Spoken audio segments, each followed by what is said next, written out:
নমস্কাৰ বন্ধু বান্ধৱীসকল, মই ধনজিৎ কলিতা পোনপ্ৰথমে আপোনালোক সকলোকে বহুত স্বাগতম জনাইছোঁ আৰু বন্ধুসকল লৈ আহিছোঁ আপোনালোকৰ মাজলৈ আগন্তুক অসম চৰকাৰৰ তৃতীয় বৰ্গৰ লিখিত পৰীক্ষাৰ বাবে গণিতৰ খুবেই সুন্দৰ এখন আৰ্হি প্ৰশ্নকাকত। মই যোৱাকালিও আপোনালোকলৈ আগবঢ়াইছিলোঁ আৰ্হি প্ৰশ্নকাকতৰ প্ৰথমটো খণ্ড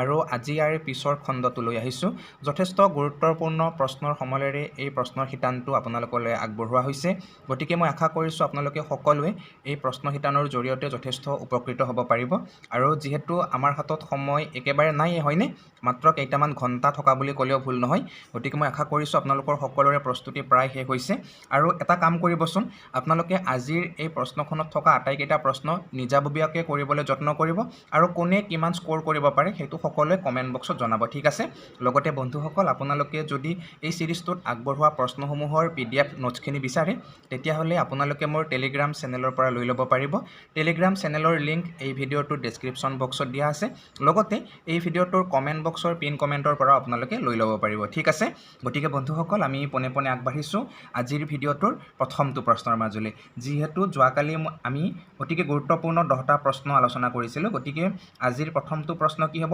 11 নম্বৰ প্ৰশ্ন হ'ব, হয়নে। আৰু ইয়াতে 11 নম্বৰ প্ৰশ্নটো কি দিছে যে 3 bells ring at intervals of 9, 12 and 15 minutes.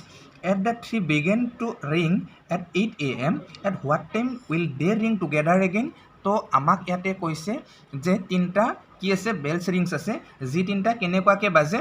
9 minute, 12 minute আৰু 15 মিনিটৰ মূৰে মূৰে বাজে। মানে তেওঁলোকৰ বাজা যিটো সময়ৰ ব্যৱধান সেইটো কেনেকুৱা, এটা ঘণ্টা বাজে 9 মিনিটৰ মূৰে মূৰে, এটা ঘণ্টা বাজে 12 মিনিটৰ মূৰে মূৰে আৰু আন এটা ঘণ্টা কেনেকৈ বাজে 15 মিনিটৰ মূৰে মূৰে বাজে। তাৰপিছত ইয়াতে আমাক কৈছে যে তিনিওটা ৰিং ৰাতিপুৱা 8 বজাত একেলগে বজাই দিয়া হৈছে, ঠিক আছে, যে তিনিওটা ৰিং ৰাতিপুৱা 8 বজাত একেলগে বজাই দিয়া হৈছে। গতিকে সিহঁতে আকৌ কিমান সময়ত গোটেইকেইটা একেলগে বাজি উঠিব, ঠিক আছে। তো আমি কেনেধৰণে কৰিম এই প্ৰশ্নটোৰ উত্তৰটো আপোনালোকে ধুনীয়াকৈ চাব যে ইয়াতে আমাক কৈছে প্ৰথমটো ৰিং কেনেকুৱাকৈ বাজে 9 মিনিটৰ মূৰে মূৰে বাজে, ঠিক আছে। প্ৰথমটো ৰিং 9 মিনিটৰ মূৰে মূৰে বাজে। তাৰপিছত 2 নম্বৰ ৰিংটো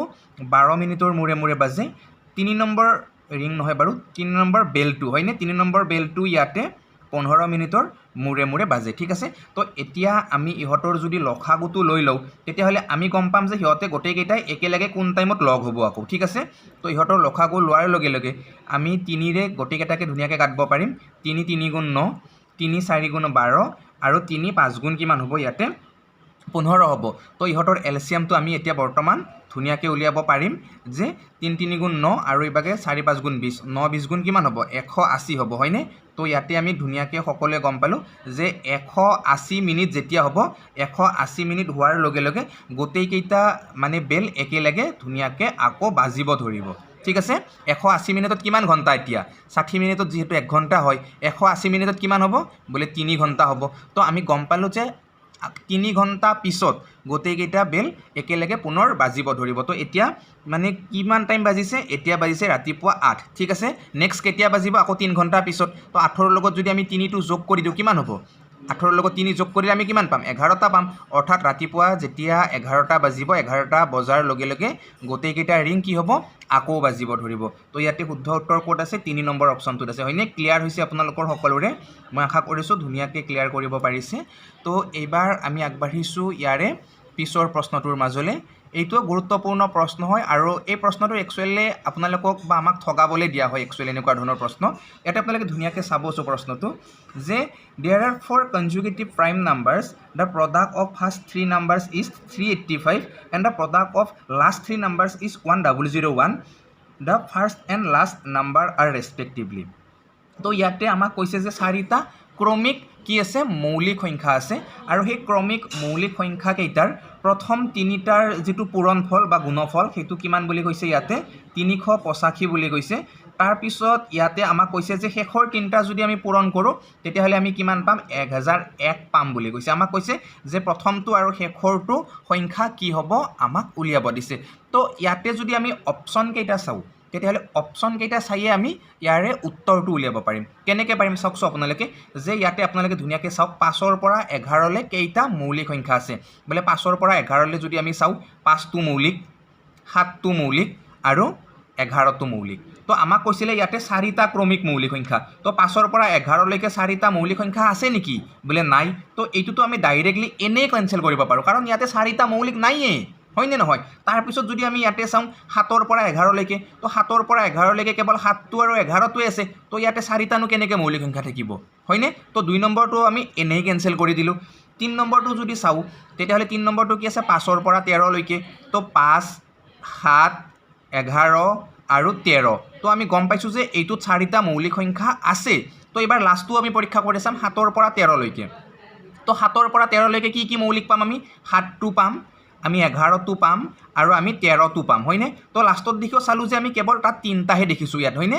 আমি 3টা দেখিছো লাষ্টত আমি 2 নম্বৰত 2টা মৌলিক দেখিছো আৰু প্ৰথমতে আমি 3টা মৌলিক দেখিছো গতিকে ইয়াতে যেহেতু 4টা মৌলিকৰ কথা কৈছে গতিকে 4টা মৌলিক সংখ্যা আছে ক'ত ইয়াতে 3 নম্বৰ অপচনটো আছে আৰু পৰীক্ষাত এনেকুৱা ধৰণে আপোনালোকক কিন্তু প্ৰশ্ন দিব পাৰে মানে একো কৰিব লগা লেঠানে মাত্ৰ অকমান চাব লাগে তো ইয়াতে এই প্ৰশ্নটো ভাবতে বহুত সময় গুচি যাব হয়নে তো তেনেকুৱাকৈ ভাবিব লগা লেঠানে মাত্ৰ অপচনবোৰ আমি চাইছো ইয়াতে 5ৰ পৰা 13 লৈকে কেৱল 4টা মৌলিক সংখ্যা আছে আৰু ইয়াৰে যদি আমি প্ৰথম 3টাটো পূৰণ কৰো 385 পাম আৰু শেষৰ 3টা যদি পূৰণ কৰো তেতিয়াহ'লে আমি কিমান পাম 1001 পাই যাম গতিকে মই আশা কৰিছো ধুনীয়াকৈ সকলোৱে বুজি পাইছে ক্লিয়াৰ নে এইটো প্ৰশ্ন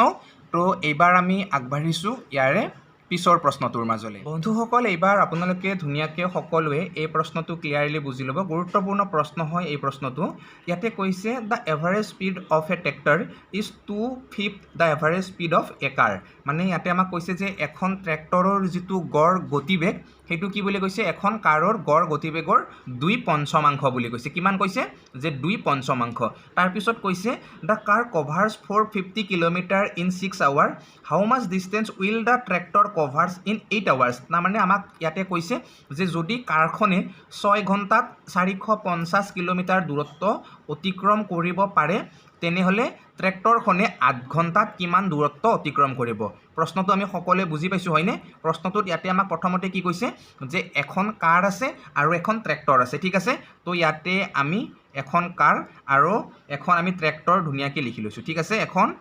কাৰ আৰু এখন কি আছে ইয়াতে ট্ৰেক্টৰ আছে ঠিক আছে তো ইয়াতে আমি কাৰো স্পীড বৰ্তমান নাজানো হয়নে কাৰো স্পীড বৰ্তমান নাজানো আমাক কৈছে যে কাৰখনৰ যিটো স্পীড সেই কাৰখনৰ স্পীডতকৈ ট্ৰেক্টৰৰ স্পীডটো কি বুলি কৈছে 2/5 বুলি কৈছে মানে কাৰখনৰ স্পীডটোক যদি আমি 5 ভাগ কৰোঁ তাৰে 2 ভাগ ল'ব লাগিব ট্ৰেক্টৰৰ স্পীডৰ বাবে ঠিক আছে তো ইয়াতে আমি ধৰি লৈছোঁ যে কাৰখনৰ যিটো স্পীড সেইটো কিমান হয় ঘণ্টাত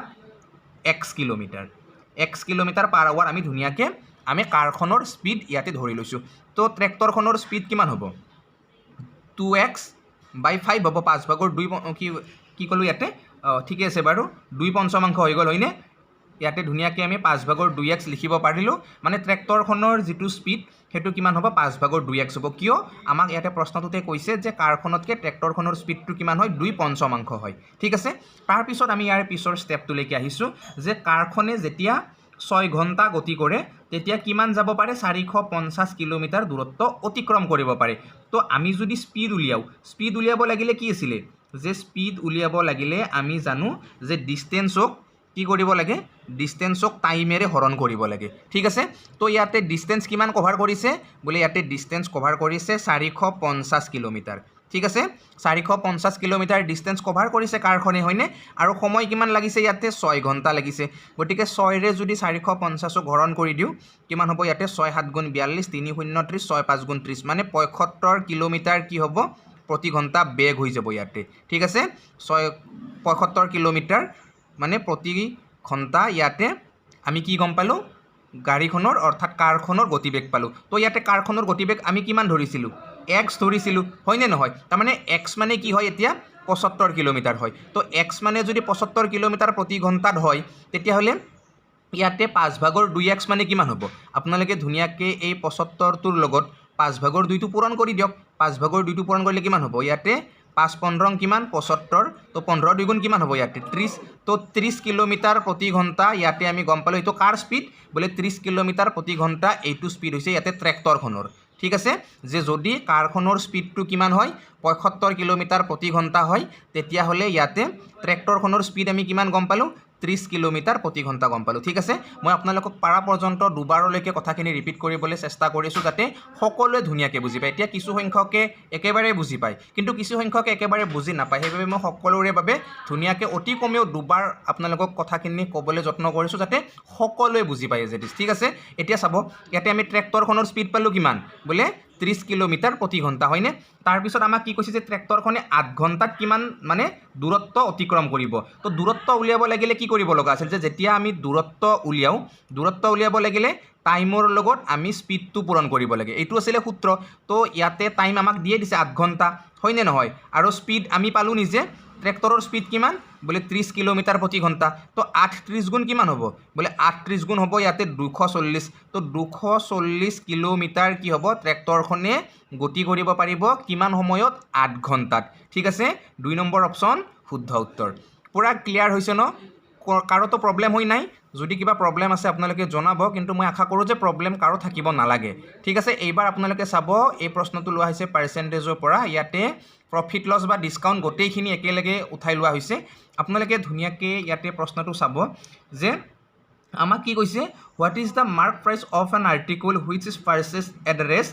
800 and sold at A profit of 20% with discount কিমান বুলি কৈছে 20% বুলি কৈছে ঠিক আছে তো ইয়াতে আপোনালোকে ধুনীয়াকৈ চাগে মই আশা কৰিছোঁ প্ৰশ্নটো সকলোৱে বুজি পাইছে যে ইয়াতে 800 টকাত এটা বস্তু কি কৰিছিলে 800 টকাত এটা বস্তু ক্ৰয় কৰিছিলে কিনিছিলে 800 টকাত এটা বস্তু ক্ৰয় কৰি কিনে কি কৰিছে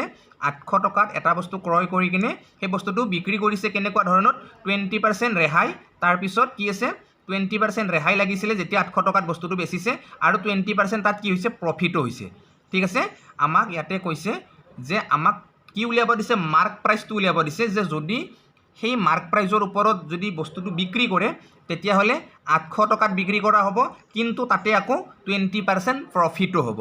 বস্তুটো বুজি পাইছে ন ধুনীয়াকৈ প্ৰশ্নটো সকলোৱে তো ইয়াতে আমি অকণমান কনচেপ্টৰ ফালে আগবাঢ়িছোঁ যে যেতিয়া আমাক ডিছকাউণ্ট দিলে কি হয় জেনেৰেলি MRPৰ ওপৰত ডিছকাউণ্ট দিয়া হয় তো ইয়াতে ডিছকাউণ্ট কিমান দিয়া বুলি কৈছে 20% ডিছকাউণ্ট দিয়া বুলি কৈছে হয়নে 20% ডিছকাউণ্ট দিছে তো 20%ক যদি আমি ভগ্নাংশলৈকে লৈ আহোঁ 5/1 হয়নে নহয় তো ডিছকাউণ্ট জেনেৰেলি কাৰ ওপৰত দিয়ে MRPৰ ওপৰত দিয়ে ডিছকাউণ্ট কাৰ ওপৰত দিয়ে MRPৰ ওপৰত দিয়ে গতিকে MRP যদি বস্তুটোৰ 5 হয় তেতিয়াহ'লে ইয়াৰ যিটো বেচা দামটো কিমান হ'ব 5তকৈ 1 কম অৰ্থাৎ ইয়াৰ বেচা দামটো কিমান হ'ব 4 হ'ব ঠিক আছে এইখিনিলৈকে আমি ধুনীয়াকৈ গম পাই গ'লোঁ তাৰপিছত আমাক কি কৈছে যে বস্তুটোত আকৌ 20% প্ৰফিট হৈছে তো প্ৰফিট 20% মানে কি 20% মানে আকৌ সেই 5/1 হয় তো ইয়াতে প্ৰফিট কাৰ ওপৰত হয় যে প্ৰফিট হয় সদায় কিনা দামৰ ওপৰত মানে ইয়াতে বস্তুটোৰ কিনা দাম যদি 5 আছিল তেতিয়াহ'লে বেচা দাম কিমান হ'ব এইবাৰ 5ত 1 লাভ হৈছে ন গতিকে বেচা দামটো এইবাৰ 6 হৈ যাব তো ইয়াতে আপোনালোকে ধুনীয়াকৈ চাওক বস্তুটো হৈছে এটা কিন্তু এবাৰ আমি কিনা দাম পালোঁ 4 ৰেচিঅ' এবাৰ আমি বেচা দাম ন এবাৰ আমি বেচা দাম পালোঁ ইয়াতে 4 ৰেচিঅ' আৰু এবাৰ আমি বেচা দাম পালোঁ কিমান 6 ৰেচিঅ' তো এই দুটা ৰেচিঅ' আপোনালোকে এটা কৰিব লাগিব কিয়নো বস্তুটো এবাৰহে বেচিছে দুবাৰতো বেচা নাই আৰু এবাৰ যদি বেচে তেতিয়াহ'লে ইয়াৰ বেচা দাম এটাই ওলাব ক'তনো দুটা ওলাব তো গতিকে 6টো আৰু 4টো যদি আমি এটা কৰি দিওঁ ইহঁতৰ আমি লসাগুটো ল'ব পাৰোঁ 6 আৰু 4ৰ লসাগু কিমান হ'ব 12 মানে 4টো আমি কি কৰিছোঁ 12 কৰিছোঁ 6টো আমি 12 কৰিছোঁ তো 4টো 12 কৰাতে 4ৰ লগত কি পূৰণ দিছোঁ 4ৰ লগত 3 পূৰণ দিছোঁ তো ইবাগে এই 5টোৰ লগতো আপোনালোকে 3 পূৰণ দিব লাগিব 5 3 গুণ কিমান 15 তো ইয়াতে MRP আমাৰ ধুনীয়াকৈ ওলাই গ'ল MRP হৈছে কিমান বোলে 15 ৰেচিঅ' এইটো কাৰ আছিল এইটো বেচা দামৰ ৰেচিঅ' আছিল এতিয়া কিনা দামৰ ৰেচিঅ'টো বাঢ়িব 6টো আমি 2 গুণ কৰিছোঁ তো 5টো আমি কি কৰিব লাগিব 2 গুণ কৰিব লাগিব তো 5টো 2 গুণ কৰিলে কিমান হৈ যাব ইয়াতে 10 হৈ যাব তো আমি ইয়াতে গোটেইকেইটা ৰেচিঅ' এতিয়া একদম ধুনীয়াকৈ গম পাই গ'লোঁ কি গম পালোঁ যে বস্তুটোৰ যিটো MRP কিমান দিয়া আছে ইয়াতে MRP আছে বস্তুটোৰ 15 ৰেচিঅ' বস্তুটোৰ যিটো কিনা দাম CP সেইটো কিমান আছে 10 ৰেচিঅ' আৰু বস্তুটোৰ যিটো বেচা দাম SP সেইটো কিমান পাইছোঁ আমি ইয়াতে বোলে 12 ৰেচিঅ' আমাক প্ৰশ্নটোত কি গিভেন আছে আমাক আছে বস্তুটোৰ কিনা দামটো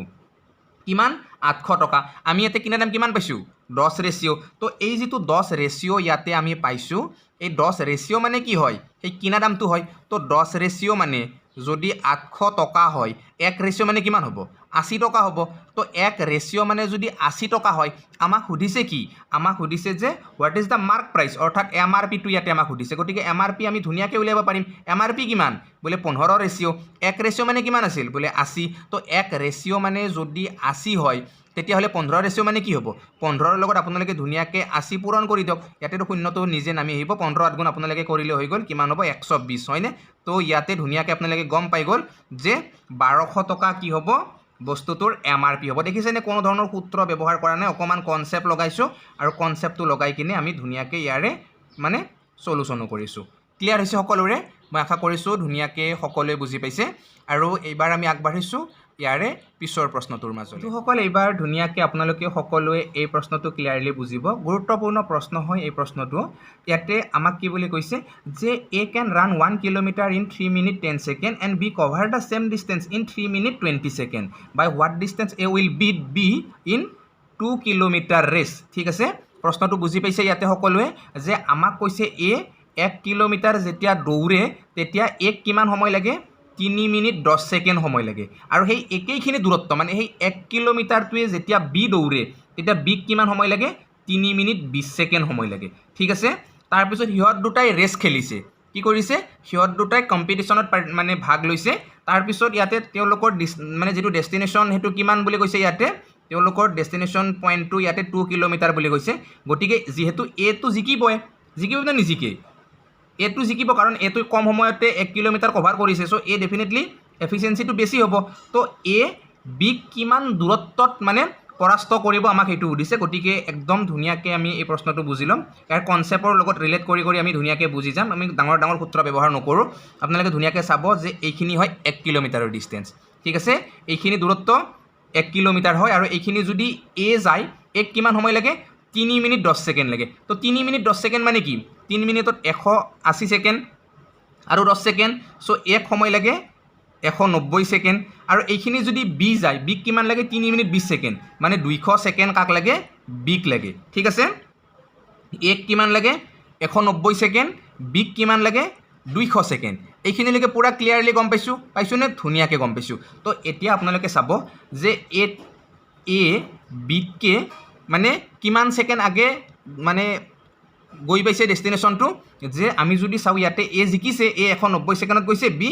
200 সেকেন্ডত গৈছে গটিকে এ কিমান সেকেন্ডত জিকিছে 10 সেকেন্ডত জিকিছে ঠিক আছে এ কিমান সেকেন্ডত জিকিছে 10 সেকেন্ডত জিকিছে গটিকে আমি যদি এতিয়া চাও যে 10 সেকেন্ড যদি চাও তেতিয়াহলে 10 সেকেন্ডত বি কিমান পিছ পৰি থাকিব ঠিক আছে যে 10 সেকেন্ড যদি ইয়াতে বি দৌৰে তেতিয়াহলে 10 সেকেন্ডত বি কিমান পিছত পৰি থাকিব আমাক হেতু উদিছে একচুয়ালি তো আমি যদি ধুনিয়াকে চাও এতিয়া প্ৰথমতে যদি আমি ইয়াতে বিৰ যেটো বিৰ যদি স্পিড আমি উলিয়াই চাও তেতিয়াহলে বিৰ স্পিড কিমান হ'ব ইয়াতে বলে বি 1 কিলোমিটাৰৰ যেটো দূৰত্ব 1 কিলোমিটাৰ দূৰত্ব মানে কিমান 1000 মিটাৰ হয় তো 1000 মিটাৰ যেতিয়া এ দৌৰে তেতিয়া কিমান সময় লাগে বলে 200 সেকেন্ড লাগে ঠিক আছে গটিকে ইয়াতে যদি আমি কাটকুট কৰি চাও 2 5 গুণ 10 ন তো বিৰ যেটো স্পিড হেতু আমি কিমান পালো ইয়াতে 5 আমি মিটাৰ সেকেন্ড পালো হয়নে কিমান পালো আমি 5 মিটাৰ সেকেন্ড আমি পাই গলো এটো কাৰ স্পিড পালো বিৰ স্পিড পালো ঠিক আছে তাৰ পিছত ইয়াতে বি কিমান ডিসটেন্স কভাৰ কৰিছিলে 1 কিলোমিটাৰৰ ডিসটেন্স কভাৰ কৰিছিলে ঠিক আছে আৰু বিক সময় কিমান লাগিছে এইখিনিৰ বাবে 200 সেকেন্ড সময় লাগিছে ঠিক আছে এতিয়া ইহতৰ মাজৰ পাৰ্থক্যটো কিমান বলে ইহতৰ মাজৰ ইয়াতে পাৰ্থক্যটো হৈছে 10 সেকেন্ড ঠিক আছে 10 সেকেন্ড কি বি পিছত পৰি ৰৈছে তো 10 সেকেন্ড যদি বি পিছত পৰি ৰয় তেতিয়া হলে 10 সেকেন্ডত কিমান মিটাৰ বি পিছত থাকিব ঠিক আছে তো 1 সেকেন্ডত বি কিমান যাব পাৰে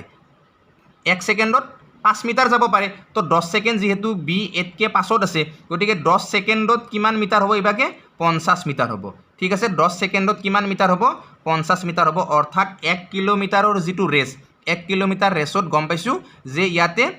এতকে বি কিমান পিছত থাকিব 50 মিটাৰ পিছত থাকিব ঠিক আছে তাৰ পিছত ইয়াতে যেটো প্ৰশ্ন এই প্ৰশ্নটোত আমাক কি উদিছে 2 কিলোমিটাৰৰ ৰেসৰ কথা কৈছে 1 কিলোমিটাৰত 50 মিটাৰ দূৰত থাকে কিন্তু 2 কিলোমিটাৰৰ যেতিয়া ৰেসটো হ'ব 2 কিলোমিটাৰৰ ৰেস হোৱাৰ লগে লগে কি হৈ যাব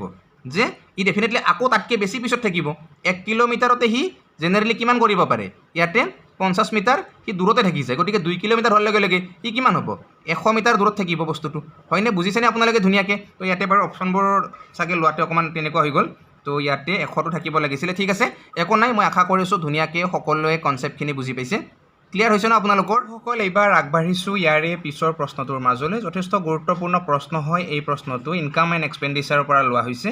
ইয়াতে আমাক কৈছে যে পি আৰু কিউৰ যিটো মাহিলী ইনকাম সেইটো কিমান বুলি কৈছে আমি ধুনীয়াকৈ একেলগে এনচাৰটো কৰি যাম যে পি আৰু কিউৰ ইয়াতে আমাক ইনকামৰ ৰেচিঅ' দিয়া আছে কিমান 4:3 হয়নে মানে পিৰ ইনকাম যদি 4 তেতিয়াহ'লে মানে কিউৰ ইনকাম কিমান হ'ব 3 হ'ব তো এইটো তেওঁলোকৰ অনুপাত হ'ব ঠিক আছে তাৰপিছত ইয়াতে আমাক কি বুলি কৈছে আমাক কৈছে তেওঁলোকৰ যিটো সঞ্চয়ৰ অনুপাত ঠিক আছে তেওঁলোকৰ যিটো ছেভিঙৰ অনুপাতটো তেওঁলোকে কিমান বুলি কৈছে ইয়াতে কৈছে যে 3:2 বুলি কৈছে গতিকে আমি ইয়াতে ধুনীয়াকৈ ছেভিঙৰ অনুপাতটো লিখিছোঁ কিমান 3:2 তাৰপিছত আমাক কৈছে যে তেওঁলোকে ইনকাম কৰে কিমান 4:3 খৰচ কৰে ৰাহি কৰিছে কিমান ইয়াতে 3:2 আৰু তেওঁলোকে প্ৰত্যেকে প্ৰতি মাহে খৰচ কৰে কিমান 600 টকা ঠিক আছে গতিকে আমি যদি ইয়াতে এক্সপেণ্ডিচাৰটো উলিয়াওঁ এক্সপেণ্ডিচাৰ কেনেকুৱা হয় জেনেৰেলি যে যেতিয়া আমি যিখিনি ইনকাম কৰিম সেইখিনিৰ পৰা যিখিনি জমা কৰিম জমাখিনি যদি বাদ দি দিওঁ জেনেৰেলি তেতিয়া আমি কি পাই যাম এক্সপেণ্ডিচাৰটো পাম আল্টিমেটলি তেনেকুৱা মানে আমি 4 টকা ইনকাম কৰিছোঁ তাৰপিছত 3 টকা যদি আমি জমাই কৰি দিওঁ তো আমি খৰচনো কিমান কৰিম এক কৰিম খৰচ হয়নে নহয় তো ইভাগে যদি আমি কিউৰো চাওঁ তেতিয়াহ'লে কিউৰো ডিফাৰেঞ্চটো কি হ'ব সেই একে হ'ব তো ইয়াতে আমাক কৈছে যে দুয়োজনে কিমান প্ৰতি মাহে 600 টকাকৈ ৰাহি কৰে মানে খৰচ কৰে ঠিক আছে দুয়োটাই 600 টকাকৈ কি কৰে ইয়াতে খৰচ কৰে বুলি কৈছে গতিকে আমি যদি চাওঁ তেতিয়াহ'লে এই যিটো এক ৰেচিঅ' এই এক ৰেচিঅ' মানে কিমান হ'ব ইভাগে 600 টকা হৈ যাব তো এক ৰেচিঅ' মানে যদি 600 টকা হয় ইনকাম কিমান আছিল পিৰ 4 ৰেচিঅ' তো 4 6 গুণ কিমান বোলে 2400 টকা কিউৰ ইনকাম কিমান আছিল ইয়াতে বোলে 3 ৰেচিঅ' 3 6 গুণ কিমান বোলে 1800 টকা তো ধুনীয়াকৈ গম পালোঁ আমি পিৰ আৰু কিউৰ ইনকাম 2400 আৰু 1800 ক'ত আছে অপশ্যনটোত বি হয়নে তো চিম্পুল হয় বাৰু প্ৰশ্নটো আশা কৰিছোঁ সকলোৱে ধুনীয়াকৈ কৰিব পাৰিছে তো এইবাৰ আপোনালোকে ধুনীয়াকৈ চাব এই প্ৰশ্নটো গুৰুত্বপূৰ্ণ প্ৰশ্ন হয় এই প্ৰশ্নটো ইয়াতে কি কৈছে যে হোৱাট ইজ দ্য 74% অফ 5/8 মানে 1200 5 অষ্টমাংশৰ আৰু কি উলিয়াব দিছে 74% ভেলু উলিয়াব দিছে তো এনেকুৱা ধৰণৰ প্ৰশ্ন আহিব পাৰে অকণমান কমপ্লিকেটিভ যেন দেখাত লাগে বাট একো তেনেকুৱা নহয় তো আমাক 1200ৰ প্ৰথমতে কি উলিয়াব দিছে 5 অষ্টমাংশ মানে কি 8/5 ইয়াৰে আকৌ উলিয়াব দিছে কি 74% মানে কি হ'ব 100/74 তো চিম্পল দুটা শূন্য কাটি দিয়ক 8ক কাটি দিয়ক 4ৰে 2 বাৰ 12ক কাটি দিয়ক 4ৰে 3 বাৰ 2ৰে কাটি দিয়ক 74 কিমান বাৰ যাব 2 3 গুণ 6 1 4 14 হ'লে 7 বাৰ 37 বাৰ হয়নে তো 5 3 গুণ কিমান পালে 15 সিভাগে পালে কিমান বোলে 37 তো পূৰণ কৰিলে কিমান পাব এতিয়া এইটো পূৰণ আপোনালোকে ধুনীয়াকৈ কিন্তু নিজে কৰিব লাগিব দিয়ক মানে যেতিয়া আপোনালোকে 37 আৰু 15 পূৰণ কৰিব প্ৰথমতে 37 10 গুণটো 370 হ'ব 38 তাৰপিছত ডাইৰেক্টলি কৈ দিয়ক বাৰু 37 15 গুণ কিমান হ'ব 555 মান হ'ব হয়নে কিমান হ'ব ইয়াতে 555 হৈ যাব চ' উত্তৰ আমি পাই গ'লোঁ 1 নম্বৰ অপশ্যনটোৱে হয়নে মই আশা কৰিছোঁ ধুনীয়াকৈ ক্লিয়াৰ হৈছে এবাৰ আমি আগবাঢ়িছোঁ ইয়াৰে পিছৰ প্ৰশ্নটোৰ মাজত বন্ধুসকল সকলোৱে ধুনীয়াকৈ এইবাৰ এই প্ৰশ্নটো চাব এই প্ৰশ্নটো গুৰুত্বপূৰ্ণ প্ৰশ্ন হয় আমাক ইয়াতে থাৰ্ড প্ৰপ'ৰ্চনেল উলিয়াব দিছে তৃতীয় সমানুপাত উলিয়াব দিছে কাৰ 9 আৰু 45 তো তৃতীয় সমানুপাত মানে কি আছিলে আমাৰ যে জেনেৰেলি A:B প্ৰপ'ৰ্চন B:C হয়নে তো ইয়াতে A আৰু Bৰ ভেলু দিয়া আছে Cৰ ভেলু আমাক উলিয়াব দিছে Aৰ ভেলু কিমান 9 Bৰ ভেলু কিমান 45 আৰু Cৰ ভেলু আমি নাজানো চ' X লিখি দিছোঁ তো ইয়াতে আমি জানো যে প্ৰথমটো আৰু শেষৰ অনুপাতৰ পূৰণফল মানে এই দুটাক আমি প্ৰান্তীয় অনুপাত বুলি কওঁ তো এই প্ৰান্তীয় অনুপাতৰ যিটো পূৰণফল সেইটো কি হয় মধ্য অনুপাতৰ পূৰণফলৰ সমান হয় তো Xৰ ভেলু উলিয়াব লাগিলে আমি 45 পূৰণ 45ক আমি 9ৰে হৰণ কৰিব লাগিব আমি এনচাৰ ধুনীয়াকৈ পাই যাম ইয়াতে 9 5 গুণ 45 তো Xৰ মান আমি ধুনীয়াকৈ পালোঁ 45 5 গুণ কিমান হ'ব 225 হ'ব হয়নে চ' এনচাৰ ক্লিয়াৰলি আমি পাই গ'লোঁ ইয়াতে 225 ক'ত আছে অপশ্যন বি এবাৰ আমি আগবাঢ়িছোঁ ইয়াৰে পিছৰ প্ৰশ্নটোৰ মাজলৈ গুৰুত্বপূৰ্ণ প্ৰশ্ন হয় প্ৰশ্নটো দেখাত অকণমান কানা লগাই দিয়াৰ নিচিনা কৰি দিছে বাট একো নাই চিম্পলি উলিয়াম যে যদি 45 আৰু 55ৰ HCFটো 5 হয় তেতিয়াহ'লে 45 আৰু 55ৰ LCMটো 99 × A হ'ব আৰু এৰ মান কিমান হ'ব তো একো কৰিব নালাগে চিধা আপোনালোকে ধুনীয়াকৈ ইয়াতে 45 আৰু 55টো লিখি লওক LCMটো প্ৰচেছ মতে উলিয়াই দিয়ক 5 9 গুণ 45 5 11 55 8টো নাযায় তো 11 9 গুণ 99 ইভাগে পালোঁ পূৰণ 5 সমান আমি কি পাম LCMটো পাম তো 99 5 গুণ জেনেৰেলি আমাৰ কিমান হ'ব যদি আমি 99 আৰু 5টো পূৰণ কৰোঁ তেতিয়াহ'লে আমি কিমান পাম তো আমাক বাৰু জেনেৰেলি সেইটো নালাগেও ন পূৰণ ফলটো বাৰু আমাক নালাগে তথাপি আমি যদি ইয়াতে 99 আৰু 5টো পূৰণ কৰোঁ আমি 495 মান পাম তো এইটো ইয়াৰ কি হ'ব লসাগু হ'ব কিন্তু এই 495তে পাব লাগিলে 99 লগত আমি কি পূৰণ কৰিছোঁ 5 পূৰণ কৰিছোঁ তো এইটো এ বুলি ধৰিছিলে অকণমান আগতে হয় না প্ৰশ্নটোত এইটো এ বুলি ধৰিছিলে চ' এৰ যিটো ভেলু সেইটো আমি পাই গ'লোঁ 5 ঠিক আছে তো অপশ্যন ইয়াতো বি নম্বৰ অপশ্যন শুদ্ধ হৈছে তাৰপিছত ইয়াতে আপোনালোকে ধুনীয়াকৈ চাব শেষৰটো প্ৰশ্নৰ মাজলৈ আহিছোঁ এইটোত আমাক কি উলিয়াব দিছে ডিফাৰেঞ্চ উলিয়াব দিছে কাৰ স্থানীয় মান আৰু নিজা মানৰ ঠিক আছে প্লেচ ভেলু আৰু ফেচ ভেলুৰ আমাক কি কৰিব দিছে ইয়াতে ডিফাৰেঞ্চ উলিয়াব দিছে 4টোৰ কথা কৈছে তো 4টো ক'ত আছে 1 2 3 4 4 নম্বৰ ঘৰত আছে মানে হাজাৰৰ ঘৰত আছে 4000 আৰু 4ৰ ফেচ ভেলুটো কিমান হ'ব 4 হ'ব ডিফাৰেঞ্চ কিমান হ'ব ইহঁত দুটাৰ 3996 হ'ব একদমেই চিম্পুল হয় এই প্ৰশ্নটো বাৰু আশা কৰিছোঁ সকলোৱে ধুনীয়াকৈ বুজি পাইছে গতিকে আজি বাৰু আৰু ভিডিঅ'টো দীঘলীয়া নকৰোঁ যথেষ্ট গুৰুত্বপূৰ্ণ 10টা প্ৰশ্ন আজি পুনৰ আপোনালোকৰ মাজলৈ আগবঢ়ালোঁ মই আশা কৰিছোঁ আপোনালোকে সকলোৱে ভিডিঅ'টো চাই ভাল পাইছে আৰু যিহেতু আমাৰ হাতত সময় একেবাৰে কম মাত্ৰ অহাকালিৰ দিনটো আমাৰ হাতত আছে হয়নে গতিকে যদি সম্ভৱ হয় তেতিয়াহ'লে অহাকালি ৰাতিপুৱা এখন আৰু সন্ধিয়া এখন পুনৰ আপোনালোকক প্ৰশ্ন মই দিবলৈ যত্ন কৰিম তো আশা কৰিছোঁ সকলোৱে ধুনীয়াকৈ জ্ঞানজ্যোতিৰ ক্লাছসমূহ কৰি উপকৃত হ'ব পাৰিছে আৰু বহুত বিশেষ তেনেকৈ কথা ক'বলৈ নাযাওঁ এতিয়া আপোনালোকে আকৌ ধুনীয়াকৈ বাকীখিনিও পঢ়িব লাগিব হয়নে তো সকলোলৈ পুনৰবাৰ বহুত বহুত শুভেচ্ছা জ্ঞাপন কৰি আজি এই ভিডিঅ'টো ইমানতে সমাপ্ত কৰিছোঁ লগ পাম পুনৰ জ্ঞানজ্যোতিৰ অন্য এটা নতুন আৰু মজাদাৰ ভিডিঅ'ৰ সৈতে তেতিয়াহ'লে আজিলৈ জনাইছোঁ বাৰু আপোনালোক সকলোকে বাই বাই জয় আই অসম